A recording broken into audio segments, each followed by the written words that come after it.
that in fact this suspect is speaking with police and is involved in some sort of a dialogue with them. The extent of that dialogue, we're not really quite clear yet how much he is cooperating or not cooperating, but at least they're talking, which might help speak to a motive. We know that he has a sizable online social media presence, so that's something that undoubtedly they're going through, and as a matter of fact, they have said so. So at this point, definitely the homicide charges, probably something tied to the use of that weapon, and then we'll just have to see from here. There is an assault rifle ban in that city of Highland Park, so that is a misdemeanor charge, but presumably he'll be hit with those charges as well. That's generally what we'll expect. Again, some of the details might get further hashed out here in the next hour or two. And Tom, you mentioned the city having that assault weapons ban. I want to talk more about the weapons. Highland Park's mayor said that this weapon was legally bought. What more do we know about that?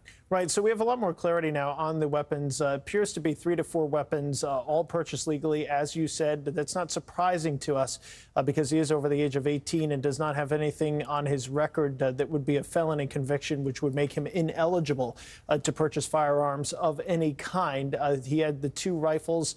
One was left behind at the scene, as we've reported previously, and a second was found inside that silver Honda that he was driving at the time he was taken into custody. So that's what we know. We know that, really the weapons buying stage is typically kind of one of the last touch points for law enforcement when they can get a gun away from somebody who shouldn't have it. But as we well know, just because you post certain things on social media doesn't necessarily mean that the gun is not going to be allowed to be sold to you. And that's apparently what the case was here. And I think another crucial detail is that according to police, he'd been planning this for several weeks. So that speaks to the intent here. And so we should see kind of the harshest charges when it comes to homicide.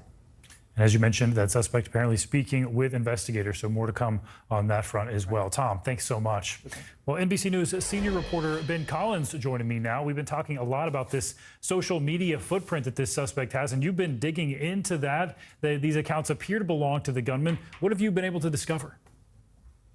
Yeah, the most important thing that we've realized is that he's part of this much larger group of people who fetishize mass murder on the internet.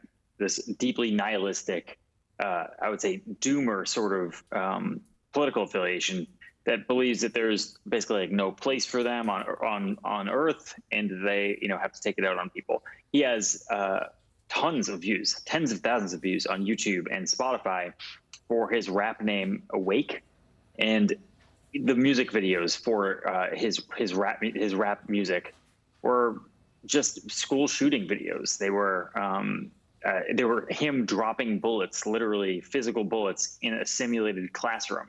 And then there was a cartoon of him getting in a shootout with the police.